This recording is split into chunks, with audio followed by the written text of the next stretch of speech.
Bharat and the beautiful ladies of Pak. పక్కకున్న దేశం ఉంది కదా పాక్, మావాడు పాకీ అని అంటుండు, నేను కూడా పాకీ అని పిలుస్తా. పక్కకున్న దేశం పాకీ ఉంది కదా, the beautiful ladies of Paki and Bharat. ఏంది గిరీష్ ఏం మాట్లాడుతున్నావు సడన్గా ఇట్లాంటివి తీసుకొచ్చినావు అని అంటే మాట్లాడదాం, ఇప్పుడు అదే డిస్కస్ చేద్దాం. ఒక పెద్ద ట్రాప్ నడుస్తుంది భారతదేశంలో, దీన్నే హనీ ట్రాప్ అని అంటారు. ఆర్మీ ఆఫీసర్స్ ఈ హనీ ట్రాప్లో పడ్డోళ్ళు ఎంతోమంది, ఎంతో పెద్ద సంఖ్యలో కూడా ఉన్నది. ఇవాళ రాజస్థాన్ నుంచి ఒక ఆర్మీ ఆఫీసర్ జూన్ 26కి పక్కకున్న దేశం పాకీ దేశానికి స్పైయింగ్ చేస్తున్నట్టు పట్టుబడ్డాడు. ఇన్ఫ్యాక్ట్ ఆయన మన ఆర్మీ డ్రిల్స్ది ఏదైతే ఫుటేజ్ ఉంటుందో అది షేర్ చేసిండట. కాన్ఫిడెన్షియల్ ఇన్ఫర్మేషన్ ఆ రెజిమెంట్కి సంబంధించింది 2 మహిళలకు అక్రాస్ ది బార్డర్ పాకీ దేశానికి షేర్ చేసిండట. ఇది అబ్సల్యూట్గా హనీ ట్రాప్ అని చెప్పి మన మిలిటరీ రక్షక బలగాలు చెప్తున్నాయి. దాని తర్వాత ఒక ఇండియన్ ఎయిర్ ఫోర్స్ జవాన్ ఈ హనీ ట్రాప్ మూలాన కోర్ట్ మార్షల్ చేయబడ్డాడు ఏప్రిల్లో. మీరు ఇంటుంది అబ్సల్యూట్గా కరెక్ట్ ఫ్రెండ్స్. ఇది ఏంది గిరీష్ నువ్వు ఏం మాట్లాడుతున్నావు ఇవ్వాలని అంటే కంప్లీట్గా ఇవాళ సెక్యూరిటీ ఎస్టాబ్లిష్మెంట్లు ఎవరెవరైతే పనిచేస్తున్నారో, ఏజెన్సీస్లలో ఎవరెవరైతే పనిచేస్తున్నారో భారత్ సర్కార్ వాళ్ళకు ఒక చేతావని దారి చేసింది. ఎన్నో రోజుల కింద చేసింది. ఇన్ఫ్యాక్ట్ చేయాలంటే 1.5-2 years కిందనే చేసింది. ఈ సెక్యూరిటీ ఎస్టాబ్లిష్మెంట్లో పనిచేస్తున్న ఏజెన్సీ వాళ్ళందరికీ భారత్ ఒక స్టర్న్ వార్నింగ్ ఇచ్చింది. భారత్ సర్కార్ స్టర్న్ వార్నింగ్ ఇచ్చింది. Especially Indian army and the border security force ఎవరెవరైతే ఉన్నారో మీ సోషల్ మీడియా అకౌంట్స్ ఎక్సెట్రా ఇవన్నీ స్ట్రేంజర్స్తో మీరు దోస్తానా చేయొద్దు, జాగ్రత్తగా ఉండురి, అప్రమత్తంగా ఉండురి. ఏదైనా అనుమానాస్పద పరిస్థితులు కనిపిస్తే ఇమ్మీడియట్గా మీ సుపీరియర్ల దృష్టికి తీసుకురండి అని చెప్పిండ్రు.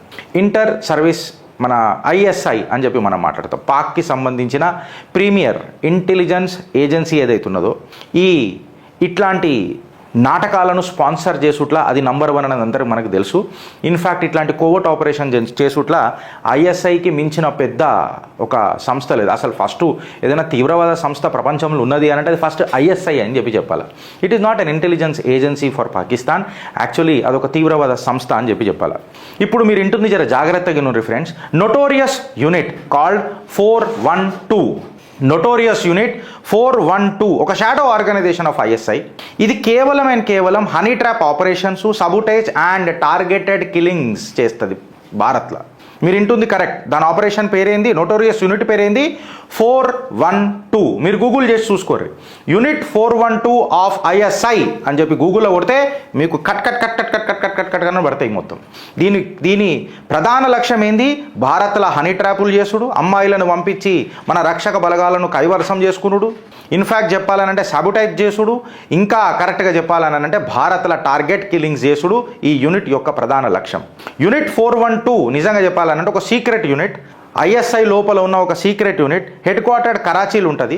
రేంజ్ ఆఫ్ కోవర్ట్ యాక్టివిటీస్ చేసుట్లా ఇది నంబర్ 1. ప్రైమరీ ఏమని చెప్పుకున్నాం మనము అని అంటే భారత్ని డీస్టెబిలైజ్ చేసుడు, మన నేషనల్ సెక్యూరిటీని కాంప్రమైజ్ చేసుడు, హనీ ట్రాప్ చేసుడు, సబుటాజ్ చేసుడు, టార్గెట్ కిల్లింగ్స్ చేసుడు. తద్వారా ఏమవుతుంది గిరీష్ అని అంటే మన రక్షక బలగాలు ఎప్పుడైతే హనీ ట్రాప్లలో పడతారో, మన సబుటాజ్ ఆర్ టార్గెటెడ్ కిల్లింగ్స్ ఎప్పుడైతాయో మన ప్రభుత్వాల మీద ఆర్ టు దట్ మ్యాటర్ మన రక్షక బలగాల మీద మనకు ఒక అపనమ్మకం మొదలవుతుంది, మిస్ట్రస్ట్ మొదలవుతుంది. ఈ మిస్ట్రస్ట్ ఏం చేస్తుంది అని అంటే రాను మన దేశ ఆర్థిక వ్యవస్థను కుప్పగూల్చే ప్రయత్నం చేస్తుంది. It destabilises the country's economy. ఫర్దర్గా ఇట్లా హనీ ట్రాప్లల్లో ఎప్పుడైతే సోల్జర్స్ పట్టుడు పోతారో వాళ్ళ మనోభావాలు దెబ్బతింటాయి. అక్రమ కేసులు ఎక్సెట్రా ఇవన్నీ మనం చూస్తూనే ఉంటాం. మనిషిని ఒక చీప్గా అని చంపాలనంటే వాని క్యారెక్టర్ని మలైన్ చేస్తారు. వాని క్యారెక్టర్ని మలైన్ చేయాలనంటే సింపుల్ ఒక one of the best idea ఏందని అంటే ఒక అమ్మాయిని పంపించి ఖేల్ ఖతం చేసుడు. అప్పుడు మిలిటరీ కేపబిలిటీస్ ఏవైతే మన రక్షక బలగాలు అయి ఉంటాయో అది అలా మనోభావాలు దెబ్బతిన్నప్పుడు ఇన్ఫ్యాక్ట్గా వాళ్ళ కేపబిలిటీ కూడా తగ్గదా ఇది మీకు చెప్తున్నా. కంప్లీట్ సెక్యూరిటీ ఎస్టాబ్లిష్మెంట్ అఫీషియల్స్ని ఎస్పాంజేజ్ చేసి, సబుటైజ్ చేసి, అసాసినేట్ చేయడమే ఇలా పని.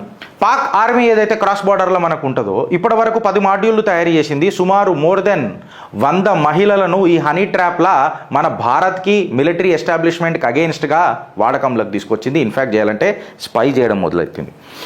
ఈ ఐఎస్ఐ ట్రైన్డ్ మహిళలు ఎవరైతే ఉంటారో వీళ్ళందరూ కాలేజ్ గర్ల్స్ ఉంటారు, సెక్స్ వర్కర్స్ ఉంటారు. ఈ ఐఎస్ఐ యూనిట్ 412 ఏదైతే ఉన్నదో పాకిస్తాన్లో ఉన్న హైదరాబాద్ కాదు, పాకిస్తాన్లో ఉన్న హైదరాబాద్, సింధ్ ప్రావిన్స్ల నుంచి పనిచేస్తుంది. Beautiful girls from Islamabad, Karachi and Lahore, వాళ్ళ నుంచి అందమైన మహిళలు ఎవరెవరైతే ఇస్లామాబాద్, కరాచీ, లాహోర్ ఉంటారో వాళ్ళని తీసుకొచ్చి ఈ ట్రైనింగ్ ఇస్తారు. ట్రైనింగ్ ఇచ్చి ఇదంతా సూపర్విజన్ ఎవరి దగ్గర పెడతారంటే ఒక ఆర్మీ బ్రిగేడియర్ ఆఫీసర్ ఎవరైతే ఉంటారో ఆయనని ఇన్ఛార్జ్ పెట్టి ఇది మొత్తం ఆపరేషన్ నడుపుతారు. మహిళలకు కంప్లీట్గా హిందూ భావజాలాలతో ట్రైనింగ్ ఇస్తారు. కంప్లీట్గా హిందూ భావజాలాలతో ట్రైనింగ్ ఇచ్చి వాళ్ళని ఒక ఇంటెలిజెన్స్ ఏజెంట్స్ లెక్క తయారు చేసి వాళ్ళు ఒక హిందూ మహిళలు ఎట్లా డ్రెస్ చేస్తారో ఎట్లా మేకప్ చేస్తారో వాళ్ళని తయారు చేస్తారు. ఈ తయారైన ఇంటెలిజెన్స్ ఏజెంట్స్ ఎవరైతే ఉంటారో పాక్ దేశంలో వాళ్ళకు ఒక అపార్ట్మెంట్ ఇస్తారు. ఆ అపార్ట్మెంట్ ఇచ్చి అక్కడ ఒక గుడి గోపురము నడవడి ఒక హిందూ కాలనీ ఉండేటట్టు చేస్తారు. ఆ హిందూ కాలనీ ఉండేటట్టు ఎందుకు చేస్తారు గిరీష్ అని అంటే రేపటి దినం సోషల్ మీడియాలో వాళ్ళు పోస్టులు పెట్టినప్పుడు అరే మన హిందువులే కదా, వీళ్ళు ఇక్కడోళ్ళే కదా, వీళ్ళు బెంగాల్ వాళ్ళే కదా, వీళ్ళు గుజరాత్ వాళ్ళే కదా అని అన్న ట్రాప్లో పడిపోతారు మన సోషల్ మీడియాలో ఎవడైనా సరే. అది మీరు ఉండొచ్చు, నేను ఉండొచ్చు, రక్షక బలగాలు ఉండొచ్చు, ఎవడని ఉండొచ్చు.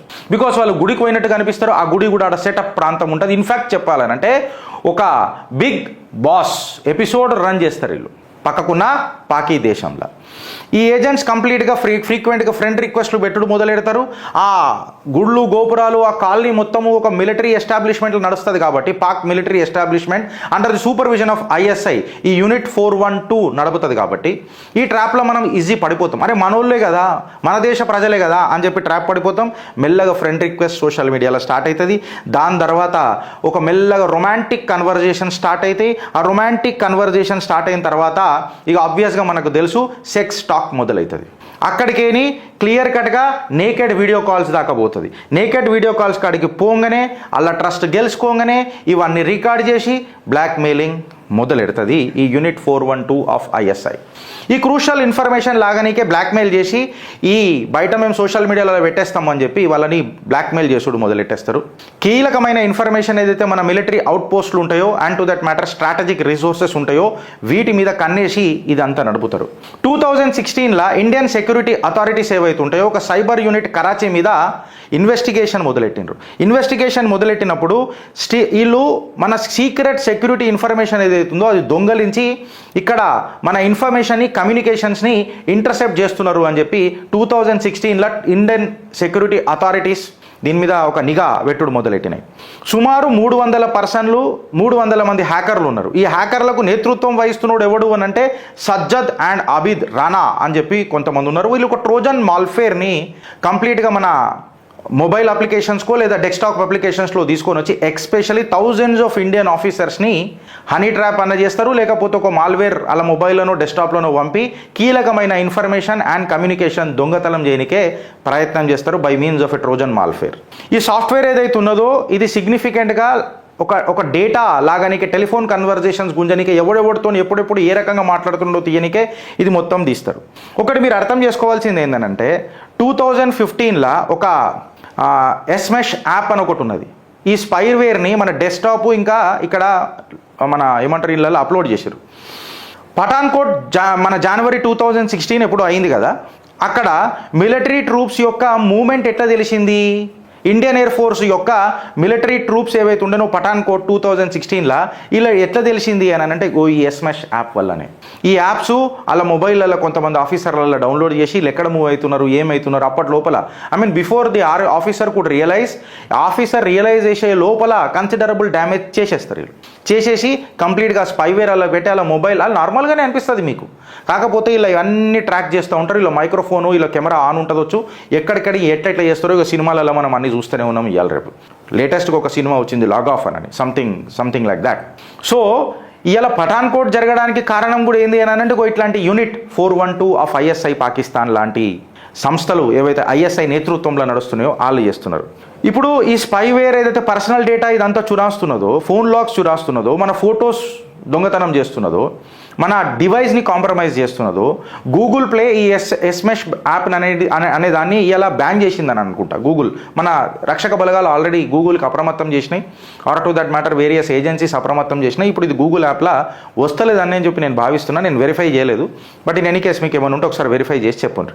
వీళ్ళు చాలా సెక్యూర్డ్ నెట్వర్క్ యూజ్ చేస్తారు కాల్ చేసేటప్పుడు. అంటే ఫర్ ఎగ్జాంపుల్ ఇప్పుడు నేను దోస్తానా ఫ్రెండ్ రిక్వెస్ట్లు పంపించిన తర్వాత, రొమాంటిక్ కన్వర్జేషన్స్ మొదలైన తర్వాత, నేను ఇంకా కొంచెం అడ్వాన్స్ అయిన తర్వాత, వీడియో కాల్స్ దాకా వెళ్ళిపోయిన తర్వాత, అరే ఏంది మొత్తం వీళ్ళు ఇట్లనే చేస్తున్నారు, ఏదైనా రికార్డ్ చేస్తున్నారా అని అనిపించగానే voice over internet protocol VoIP అని అంటారు. దాని ద్వారా టక్కున ఫోన్ చేస్తారు. అప్పటికి ఫోన్ కూడా చేసిరు కదా, నిజమే కదా, వాయిస్ కూడా క్లియర్ కట్గానే ఉన్నది కదా, AI జనరేటెడ్ ఏం కాదు కదా అని ఒక ట్రస్ట్ డెవలప్ అవుతుంది. అక్కడికేని ఈ స్పైయింగ్ మొదలవుతుంది. ఈ రానా ఏదైతే నడుపుతున్న రానా అబీద్ అని ఎవడైతున్నాడో వాడైతే సైబర్ టీమ్స్ నడుపుతున్నాడో, fabricating social media apps generate చేసి ఇండియన్ ఆఫీసర్స్ని మన ట్రాప్లకు గుంజుతున్నాడో, ఈ డేటాబేస్ చేసి ISIకి ఏదైతే చేరువేస్తున్నాడో, ఇది ఎంత కీలకమైన ఇన్ఫర్మేషన్ మన భారతదేశం నుంచి పోతున్నది. ఇట్లాంటి సోషల్ మీడియా పోస్టులకు మనం ట్రాప్లో పడితే, అందమైన యువతులకు మనం ట్రాప్లో పడితే తర్వాత ఏమవుతుంది అని అనేది చక్రం ఇక మీకు వదిలిపెడుతున్నా, ఆ చక్ర వ్యూహం మీకు వదిలిపెడుతున్నా. ఇవాళ central industrial security force CISF and border security force అలా ప్రధాన టార్గెట్ లిస్టుల్లో ఉంటుంది friends. According to the reports ఈ డేటా ఏం చెప్తుంది అని అంటే, ఈ సర్వర్లు మొత్తము జర్మనీలో పెట్టిరట. ఈ పాకీ హ్యాకర్స్ ఎవరైతే ఉన్నారో ఇంటర్నేషనల్ కాన్ఫరెన్స్లలో మేము యాప్ డెవలపర్స్ లెక్క పరిచయం చేసుకొని వాళ్ళ మొబైల్లో ఈ ట్రోజన్ మాల్ఫేర్లు పంపి ఇండియన్ డిప్లొమాట్స్ని పాగల్ చేసి, ఆర్ టు దట్ మ్యాటర్ ఎవరైతే సెక్యూరిటీ ఎస్టాబ్లిష్మెంట్ ఆఫీసర్స్ ఉంటారో వాళ్ళని పిచ్చోళ్ళని చేసి ఈ మాల్వేర్ పెట్టి తర్వాత డేటా చురాంచే ప్రోగ్రాంలా కాంప్రమైజ్ చేసే ప్రోగ్రాంలు ఉంటారని చెప్పి రక్షక బలగాలు చెప్తున్న మాటలు ఈ యూనిట్ 412 ఆపరేషన్ గురించి. ఈ ఇంటెలిజెన్స్ అఫీషియల్స్ ఇలా గోలు మెయిన్గా ఏందని అంటే, కంప్లీట్గా మన ఎక్కడెక్కడ స్ట్రాటజిక్ పాయింట్స్ ఉన్నాయి, ఎక్కడెక్కడ మన ట్రూప్స్ ఉన్నాయి, ఎక్కడెక్కడికి ట్రూప్స్ ఎట్లా మూవ్ అవుతున్నాయి, what is the logistic support that we are getting, ఈ ఇన్ఫర్మేషన్ని కంట్రోల్ చేసుడు వీళ్ళ ప్రధాన లక్ష్యం యూనిట్ 412 ఆఫ్ ISIది. దీనికి సుమారు 3,400 కోట్ల బడ్జెట్ పెట్టిరట. సుమారు 900 మంది మహిళలు ఇప్పటికీ కూడా ISI ఏజెంట్ల లెక్క హనీ ట్రాపింగ్ విషయంలో పనిచేస్తున్నారట. ఈ పాక్ ISI నెట్వర్క్ ఏదైతుందో మన ప్రభుత్వం కూడా తీవ్రంగా దీని మీద ప్రయత్నం చేస్తుంది. ఇన్ఫ్యాక్ట్ దీన్ని అరికట్టడానికి కూడా పలు చర్యలు కూడా తీసుకున్నది. They are also using some multifaceted strategy. నిజంగా చెప్పాలని అంటే చాలా అప్రమత్తంగా ముంగడుపోతున్నది. ఈ ఇర్లీగల్ క్రాస్ బార్డర్ యాక్టివిటీస్ ఏవైతున్నాయో ఇంటెలిజెన్స్ ఆపరేషన్ స్టెప్అప్ చేసి సెంట్రల్ గవర్నమెంటు స్టేట్ గవర్నమెంట్స్ కొలాబరేషన్లతో దీన్ని అరికట్టే ప్రయత్నం ఎన్నోసార్లు చేసినారు. ఇట్లాంటి ఇంటెల్ స్టేట్ గవర్నమెంట్కి కూడా ఎన్నోసార్లు వచ్చినాయి, మనం పలుమార్లు కూడా చూసినాం. ఇన్ఫ్యాక్ట్ ఆ హాబిదా అనే ఎవరో అమ్మాయి పాకిస్తాన్కి రాగానే 1 ఇయర్ కింద ఒక హల్చల్ జరిగింది. నాకు 2 పిల్లలను వదిలిపెట్టుకొని నేను మనోని ప్రేమించొచ్చినా అని చెప్పి ఒక పెద్ద హల్చల్ జరిగింది. మీరు ఒకసారి కొడితే హాబిదా ఏమో పేరు ఉంటుంది ఆ మహిళది. ఇదంతా పక్కకు పెడితే ఫ్రెండ్స్, ఎన్ని సెక్యూరిటీ అప్లికేషన్స్ వచ్చినా, ఎంతమంది రక్షక బలగాలు పనిచేసినా, ఇలా మనం గుర్తుపెట్టుకోవాల్సింది ఏంటంటే మన హోమ్ గ్రోన్ టెర్రరిస్టులను వీళ్ళు ప్లాంట్ చేస్తున్నారు. మనకు ఈ సీడింగ్ మొత్తం మన భారతదేశ భూభాగంలోకి మొదలెడుతున్నారు. ఇలా ఏదైతే తీవ్రవాదులు అని చెప్పి మనం మాట్లాడుతున్నామో, అల్గావాదీలు అని చెప్పి మనం మాట్లాడుతున్నామో, వాళ్ళు ఇలా హైబ్రిడ్ లెక్క మారి మన భారతదేశంలో నుంచి మొదలెట్టి రెసిస్టెన్స్, ఫ్రీడమ్, స్ట్రగుల్ అనే ఒక పదాలు వాడుకుంటా మనని పాగలు చేసుకుంటా మనకే ట్రాప్లో పడేటట్టు చేస్తున్నారు. ఒక హమాస్ లాంటి దాడి ఇలా పహల్గామ్లో జరిగింది అని అంటే అది మనకు సిగ్గుచేట కాదా అని అనే దానికంటే ఎంతోమంది చాలా మాట్లాడుతున్నారు. ఇంటెలిజెన్స్ ఫెయిల్యూర్ ఎక్సెట్రా ఎక్సెట్రా అని. మళ్ళీ 1200 మందిని హోస్టేజ్ తీసుకుంది అప్పుడు హమాస్ వచ్చి ఇజ్రాయెల్. వాళ్ళకు టిప్ లేదంటవా? నీ పక్కనున్నోడు దొంగోడైతే, నీ పక్కకున్నోడు లంగ అయితే నీ ఇంటి దొంగ నువ్వు ఎట్లా గుర్తుపడతావు అన్న ఒక్క ప్రశ్న నీకు రాదా? ఇవాళ మనం అందరం కలిసికట్టుగా నిలబడాలి కదా. ఇది ఈ హనీ ట్రాప్ అనేది ఇవాళ ఏదో కేవలం 2014 మోడీ గవర్నమెంట్ వచ్చిన తర్వాతనో ఇదంతనో లేకపోతే ఎవడో ఈడొచ్చి గిరీష్ గారు మాట్లాడుతున్నాడు అన్నది కాదు. ఆధారాలతోనే మీ చిత్రగుప్త్ నేను పెట్టినవి కూడా ఇప్పటిదాకా మాట్లాడుతున్నా. యూనిట్ 412 ఆఫ్ ISI అని గూగుల్ కొట్టి చూడండి, రాకపోతే మీరు నన్ను అడుగుండ్రి. ఇవన్నీ ఇట్లాంటి డీటెయిల్స్ తీసి బయటికి ఎందుకు వస్తుంది చిత్రగుప్త అని అంటే, ఏ హిందూ నువ్వు లేవు అని లేపనీకే, పచ్చకాడు కొట్టి లేపనీకే ప్రతిసారి మేము చెప్తాం. ఎందుకు చెప్పాలనా, ఇక్కడికే ఉన్న MP ఏ మిరాకిల్ జరిగిందో సూర్యుడు ఏడికని వచ్చిండో నాకు తెలియదు కానీ, బట్ ఇలా పాకిస్తాన్కి అగెయిన్స్ట్గా ఆయన మాట్లాడిన స్టేట్మెంట్లు నిజంగా కొంత ఉత్తేజం కలిగిస్తున్నాయని అంటే నేను కీడేంచి మేలేస్తాయి. ఇక నేను ఏం చేయాలి? నా సావు నేను చేస్తా, నాది ఇట్లనే ఉంటుంది నాది ఆలోచన. నమ్మాలంటే నమ్మలేం, నమ్మబుద్ధి కాదు కదా ఇసుంటోళ్ళని జల్దీగా. అందుకనే ఇప్పుడు ఎట్లయిపోయిందంటే కీడేంచి మేరేయాల్సి వస్తుంది. కానీ ఆయన అన్న మాటలు నాకు చెవులు ఎప్పుడు ఇట్లా గుయ్యమంటుంటాయి. మోదీ ఏక్ దిన్ హిమాలయ చలే జాయేగా, యోగి ఏక్ దిన్ మట్ మే చలే జాయేగా, తో తూ క్యా కరేగా హిందూ అన్న మాట గుర్తొస్తుంది. ఎందుకు వస్తుంది అని అంటే, ప్రతిసారి పాకిస్తాన్ ఒక ministry of state for foreign affairs ఒక అందమైన మహిళను పెట్టి సొల్లుగార్చే కాంగ్రెస్ లీడర్ల చుట్టూ తింపిందా లేదా? ఇది ఇక్కడ కాదు, ఆనాడు జుల్ఫికర్ అలీ భుట్టో కూడా బెనర్జీ భుట్టోని తీసుకొని వచ్చి ఈ ప్రతిసారి ఒక అందమైన యువతి ట్రాప్లా భారత్ పడుతూనే వచ్చింది. ఇంట్లో కాంగ్రెస్ ఈయన చరిత్ర మనం మాట్లాడుకోవాలంటే ఎన్నెన్నో ఆనాటికైనా మొదలెడితే ఈనాటి దాకా మన ఫారిన్ డిప్లొమాట్స్ మన పాక్ నుంచి ఇడికి రాగానే మనము ఒక సొల్లుగారిసే పిచ్చోలం అయిపోయాడ నిలబడుతున్నాం చూడు. ఈ తత్వము అరే గిరీష్ మళ్ళా నాకు అర్థమవుతుంది, కొంతమంది బాధ నాకు అర్థమవుతుంది. మన ఆ సినిమా ఏంద్ర ప్రేమికుడు సినిమా, అందమైన ప్రేమ రాసి చేయి కలిపితే సత్తురేకు కూడా స్వర్ణమేలే, చెమట నీరే మంచి గంధం ఓర సూపే మోక్ష మార్గం వయసులా సంగీతమే అంటే పాల్గంలా పైజామాలు ఇప్తారే. ఇది యాదు పెట్టుకో. ఈడొచ్చి ఒకడు తంబలబాజ కొట్టాడు, ఇట్లా కొట్టాడు టటక డడ్ డడ్ డడ్ డన్, ఇట్లా ఓడు మ్యూజిక్ కొట్టి డ్యాన్స్ ఆడాడు. సీదా పైజామా ఇప్పగానే బుల్లెట్ టల్ మనం వెళ్తుంది మీద. ఇది యాదు పెట్టుకోండి. సొల్లు గార్చినవా శ్మశానానికి పోతావు, అప్రమత్తంగా లేవా శ్మశానానికి పోతావు, ఐకమత్యంగా లేవా శ్మశానానికి పోతావు, ఆలోచించకపోతే అనుభవిస్తావు. భారత్ మాతాకి జై.